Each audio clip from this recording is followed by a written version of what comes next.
Okay, we're at the second video of Getting Together, and here what we're going to look at will be dating, the processes, if you will, and what is expected, not in terms of what you might think. And we're also going to look at some of the historical kind of a bit of perspective about relationships, and then consider some of the other elements regarding how else do we get together before we have marriages.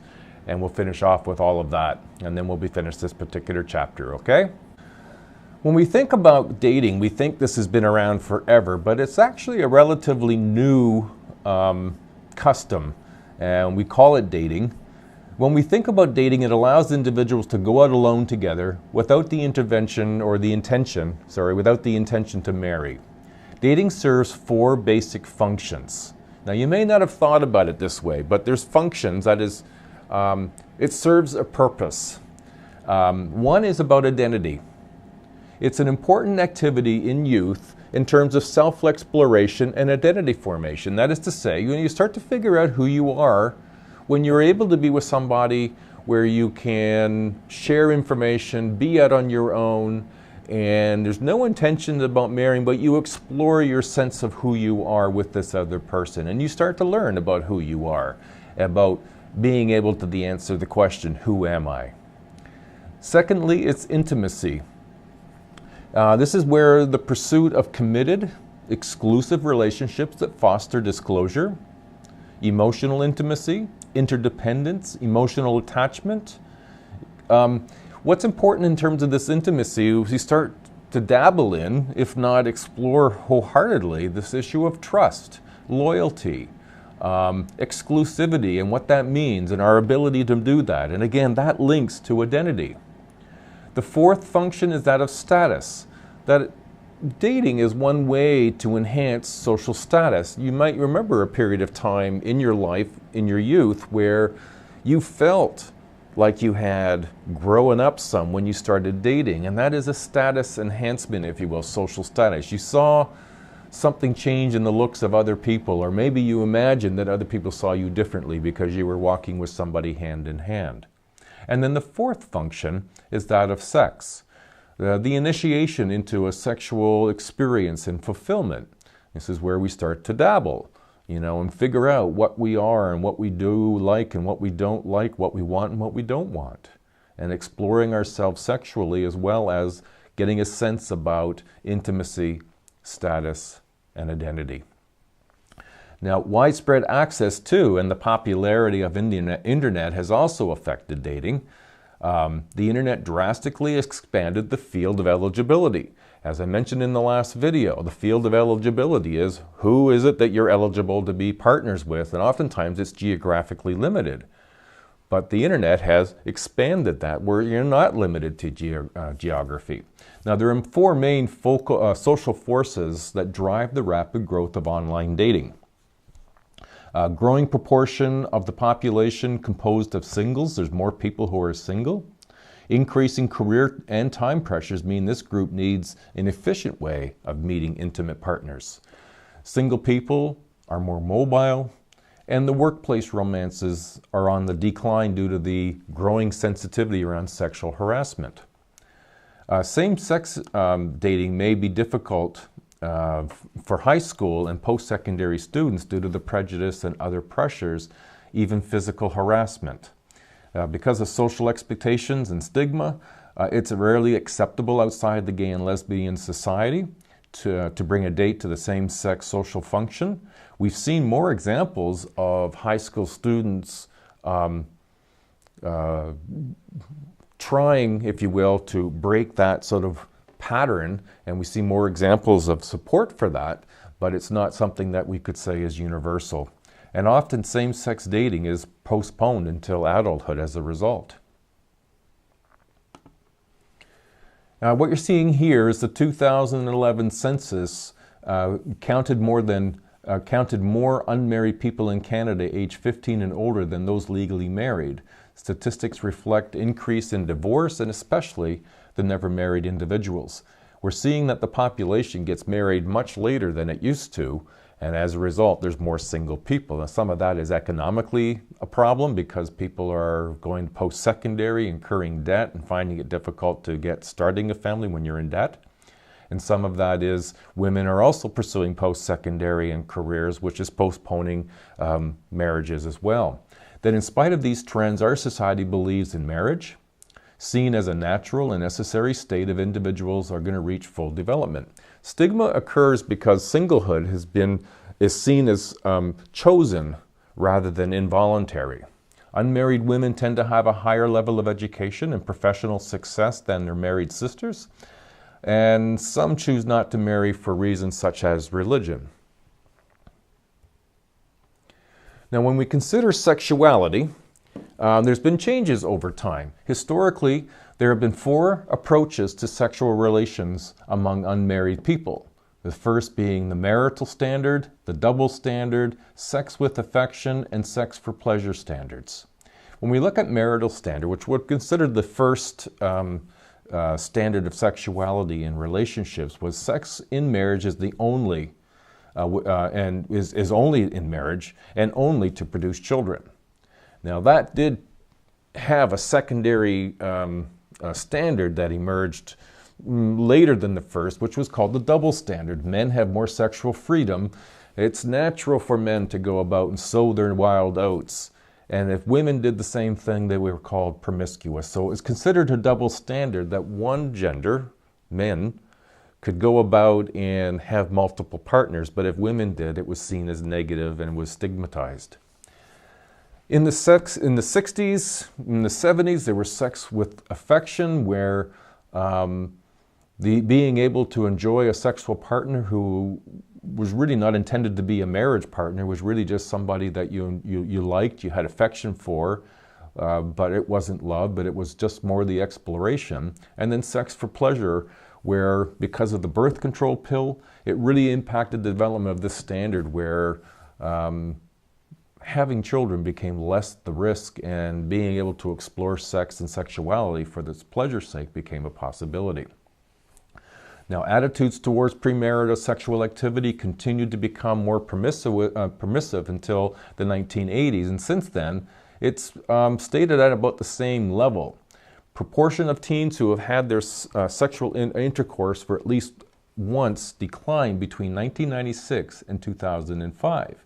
The proportion who reported becoming sexually active at the very early age also decreased.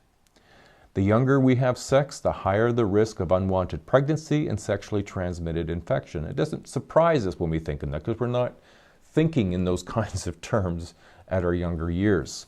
Like women and men in general, lesbian and gay men tend to move into their relationships in different ways.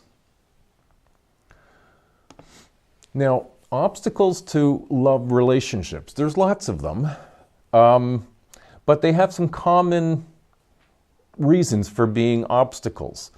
Many difficulties in intimate relationships relate to gender role socialization. That is, how we've been raised or how society expects men to be men and women to be women.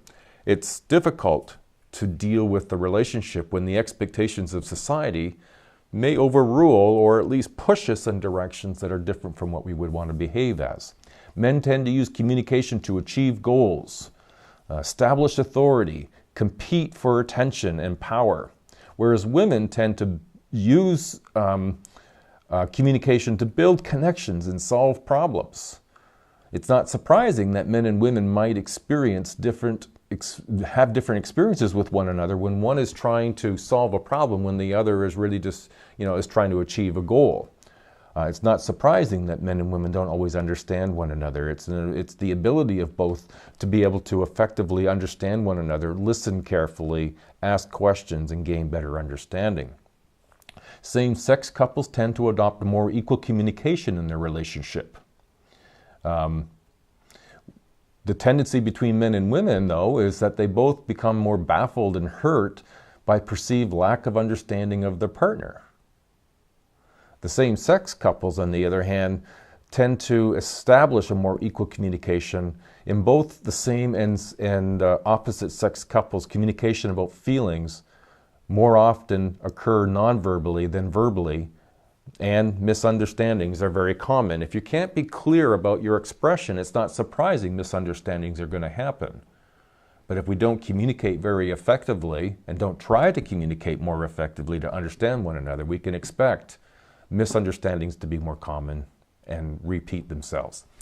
Individuals come to new relationships with expectations based on the past.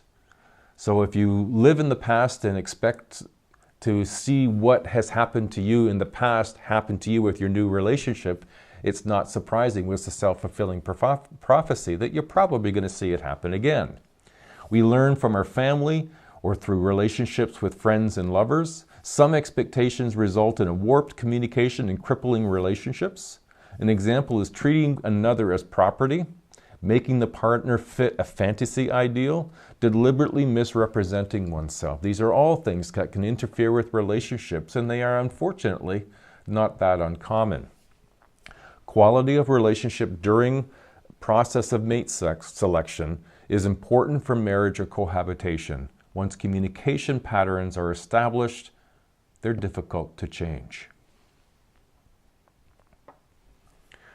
So when we think about some of the problems that can go bad in a relationship, thorns in the relationship as you wear, love gone bad, unrequited passionate love or obsession with a loved person. Passion normally fades over time.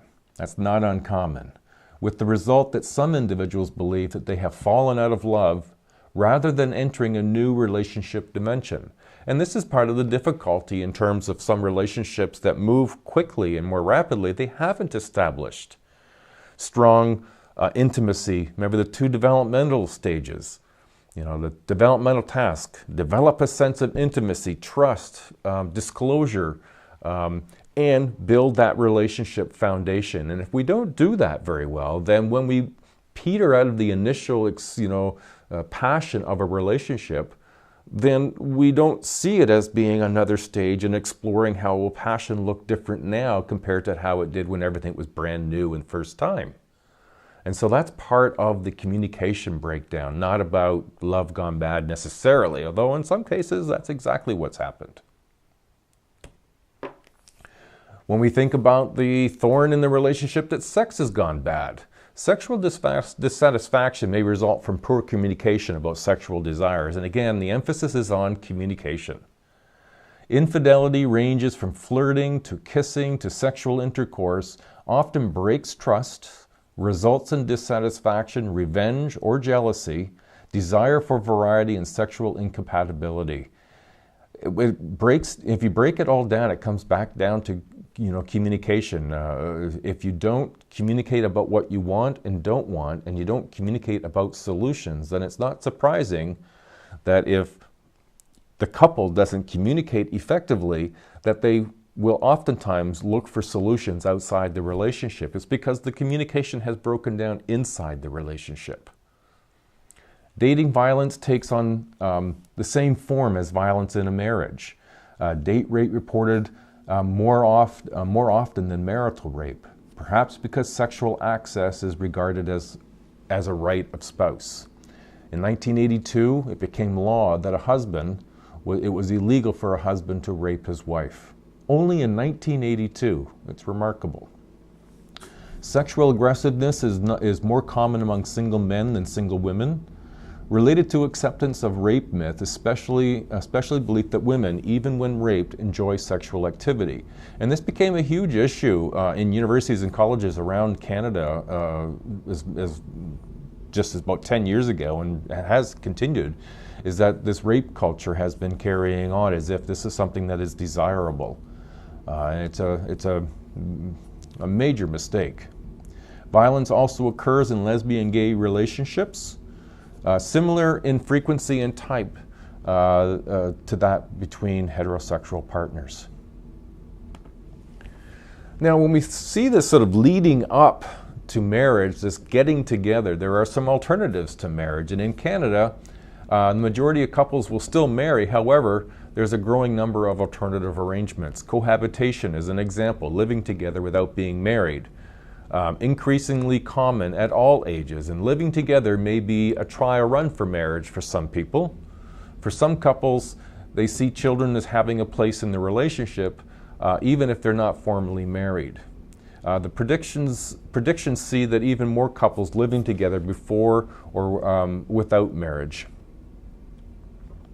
Now, one alternative that's becoming more popular, surprisingly, is what's called LAT, L-A-T, living apart together. It's a relationship in which the partners don't live together. It represents about 8 to 9% of the Canadian population. The majority of them are under 30, and oftentimes this is temporary due to work. 45% are older than 30, and it's not always due to work, but oftentimes it is. Partners regard themselves as a couple, but other pressures and commitments keep them apart. Oftentimes it's short term. And then lastly, but it's worthwhile to consider, is difficulties in relationships has two main focal points. And I've emphasized them in this video. I'm going to repeat them here. Many difficulties in intimate relationships are related to gender socialization of both men and women, but especially when it comes to the differences in what's learned around communication cultures between men and women. And most notably, it's about communication and the developmental task, intimacy, and foundation of a relationship. Communication about feelings more often occurs non-verbally than verbally, and that's where it causes a lot of trouble, is that non-verbally asks us to interpret what somebody else is expressing, and unless we talk about what we've interpreted, we don't get any confirmation that we've got it right. So we make assumptions about what each other is thinking and feeling. Individuals come to new relationships with expectations that are based on the past. The quality of the relationship, the developmental task, intimacy, and a relationship foundation during the process of mate selection and communication on which it is based are important for marriage that follows. Because what we do in our dating years with our partner and what we do in our marriage years are related. How you date is what you do when you're married. And so if it's not good when you're dating, it's not going to get better by getting married. So look, this is one of the values of dating, is get together and practice what it is that you want to see happen when you're married. Well, I hope this has been a helpful chapter on getting together. We'll get ready for our next one. Keep in mind to keep up with your work. Please don't let it slide. This is about time management. Good luck, everybody. Bye now.